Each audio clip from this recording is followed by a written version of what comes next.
Hey everybody! Today is March 9th, 2016, which is crazy. And I realized that it has been a really long time since I have made an actual health update. Even I used to do that in written form, and that's really too hard for me right now. So I wanted to update you guys on how I'm physically doing right now. Um, so my nurse was here a couple of days ago. She's comes in once a week, and she evaluates things and changes my needle and my port and stuff like that. And she was really not pleased with how I've been doing the last couple of weeks, especially the last week, um, and really asked if I would just start laying low a lot more than I have been. Sorry, Sooks. Look, my dog wants attention. Sorry, baby. um, so I, Suki, um, so what would be preferable for me medically speaking is if I just stop moving. And that's a lot better for my lungs and my heart issues and my temperature issues that I'm having. So the absolute best position for me is slightly reclined. So not totally flat and not sitting up. So you'll notice that in most of my videos, that's how I'm sitting. Um, so thankfully I have a hospital bed that I can, move up and down, that I pretty much stay in that position most of the time. But over the course of the last week, I had gotten up several times and, was folding laundry and putting it away, or, getting some food for my family or whatever, and just got myself into some really big trouble. My oxygen got down to as low as 72. I didn't have my air on at the time because I was in the kitchen, and I can't have it on in the kitchen because it's a fire hazard. And on another occasion, my body temperature got down to 93.1.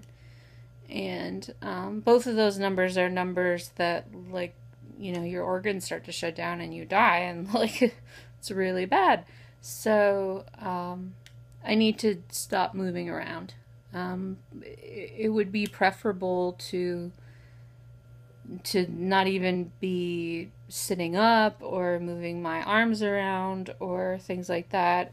Moving anything in your torso, especially, is really bad for your oxygen levels.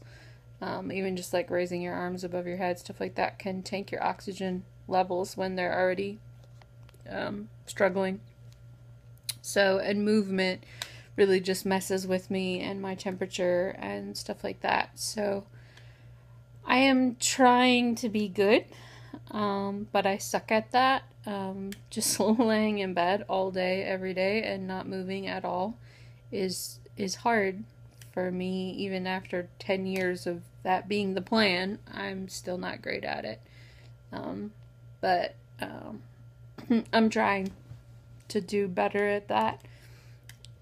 My nurse is amazing, and she's one of my favorite people on the planet. She might actually be an angel or something, I don't know. But she knows that I have this big event coming up on Friday with my sisters, and she knows that stuff like that is really important for my sanity's sake, that I'm just able to spend time with my loved ones and actually get out of the house on occasion. And so she said that I could go ahead and do that under some restrictions, if I would, agree to be good and stay in bed and not move, between now and then, and also afterwards, as much as possible. So I'm trying to do that. I feel even though my pain levels have been high and I have been mentally struggling with a lot of things, I've had energy lately, and so it's really annoying. There's this spring fever thing because the weather is starting to get nice, that I just want to go and get up and move around and do stuff. but that's not wise for me to do so right now. So there's that. So I'm definitely struggling with pulmonary issues and temperature issues and heart issues a lot still. We are working really hard right now to find a Lyme literate pulmonologist, which is apparently impossible, at least thus far, and we are basically looking countrywide at this point. So we were hoping to find one in state so that my insurance would cover it, but that's not working out so well. So even if we have to, do some sort of fundraiser or pull something off, we feel like we really need to do what we can to make this happen, because my O2 levels have been so ridiculous. And so we're working on that. It's not going great. Trying to find the right doctor. And we really wanted like a team that could look at, how my lungs are affecting my heart, and my heart is affecting my temperature, and my temperature, how all of these things and seizures are working into this, and how everything's working together. And that's difficult to find, a group of doctors like that who are also Lyme literate. So yeah, we're working on it. I think today will be day 29 of me faithfully using my tubes, which what I mean by that is that I've gotten nutrition through my feeding tube, and I've gotten fluids through my port for, every single day for the last, however many days I just said, like 28 or 29 days, which normally I'm not great at doing that consistently. I skip 1 or 2 days a week just because it's painful, and it's, I'm hooked up for most of the day or all of the night, which makes it really hard to sleep. And if I'm hooked up during the day, I literally have like a 6-foot tether, and it's really difficult.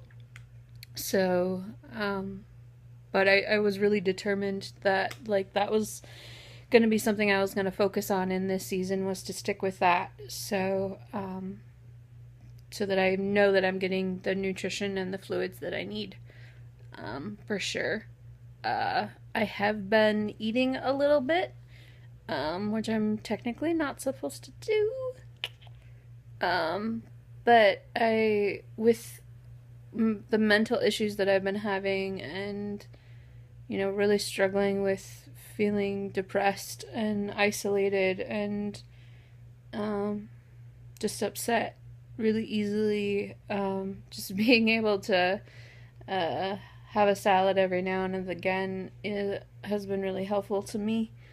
So I definitely don't want to become one of those people who relies on food to, be a crutch, mentally speaking. But when you're chronically ill, sometimes you gotta just kind of take what you can get. And, it's better than a lot of the alternative options of, more medications or things like that. So, I am eating a little bit, but I'm trying not to. And, not really eating, I'm not eating enough to sustain myself for sure. So I still need the nutrition. I have not been sleeping well, at all. I've been sleeping very, very little, which is one of the biggest reasons why writing has become so hard for me. So, even just responding to things or getting an email, I'm like, oh, I have trouble processing, okay, what did they say, and how do I say back to what it gets really, my brain just kind of, and I don't handle that very well. But that doesn't mean you guys have to stop writing me. You can still write me as long as you understand that I might not be able to respond right away, but I'm working on it. So yeah, I'm trying to think if there's anything else. There's other stuff that's happening, but I'll get to other news later. I feel like this is deep enough for now. So yeah, I'm really struggling to keep walking. My joints are getting really bad, and walking is getting really painful again. But I really don't want to end up back in the wheelchair, so I'm just trying not to walk long distances or, um, do things that strain my ankles, stand for long amounts of time, which I'm not supposed to be doing those things anyway, so that works out. And, yeah, but that's definitely an issue. My mental issues are a catastrophe. Like, you never really know from day to day how I'm going to be. I don't handle noise well. I don't handle large amounts of people well, even if it's people I know. Um, the couple of times in the last month that I've been around large amounts of people, my brain has just deleted those events and I don't remember them. Because I feel like it was like in so much stress that it just sort of, your brain just sort of takes away stressful situations and sort of buries them. And so my brain does that even though they weren't bad, like nothing bad happened. My brain just handled, responded to it that way. I don't do well in the dark, which is dumb because normally I'm fine with the dark. I don't do well by myself. So, like, once it gets dark at my house, I have to have my room door open if nobody's in my room, and my family has to be loud enough, like the TV has to be on if they're watching TV, or they have to be talking loud enough or something that I can hear them so that I know that they're here, if I can't physically see them, which is just stupid, but there's, it's a medical problem, and that's just how it is right now. So yeah, so if I can't hang out with you or I'm not talking to you, please know that it's not because I don't want to. It's, one of the previously mentioned issues that it's too stressful, not because, of who a person is specifically, but just for random reasons. I'm on some really, really strong meds and I'm in some really intense pain, and that'll do some really wacky things to you mentally and to your body. So, yeah. Okay. That's enough for now. I'll maybe explain some more detailed things later. I feel like I didn't look at the camera like a single time this whole video. I'm sorry about that. I was distracted by the dog, and there's this weird little blue thing bouncing around on my TV that's distracting. Sorry. Yeah. I hope that you guys are having a wonderful day. Whatever it is that you're doing. This is a day in the life of a sick girl.